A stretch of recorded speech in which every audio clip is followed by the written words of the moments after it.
Қаланы қопардың ба, шайқадың ба, бірақ бақыт таппадың, байқадың ба? Бақыт деген қалаға барған жоқ қой, бақытты болғың келсе қайта ауылға.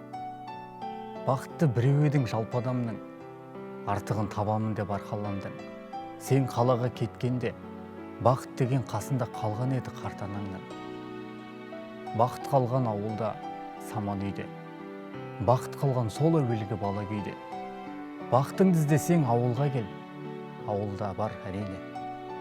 Бақыт қалаға бармай қалған, ауылды бақыт қия алмай қалған. Ал сен оны қаладан іздедің ғой, қарашы, өмір деген қандай жалған. Салмағы сағыныштың ең ауыр ма? Сағынсаң келсеңші енді кел ауылға. Күлігіңді көрсету үшін келме, көру үшін кел елді бауырыңда. Қаладан үй салсаң да хан қасына, ауылыңның үйіндей барма сірә. Қалтаңда бір шеген артық болса әкеліп қақ ауылдың ауласына. Ауыл солай бейітте қалу керек, сол ауылға ерінбей бару керек. Адамның кіндік қаны тамған жерге маңдайының теріде таму керек.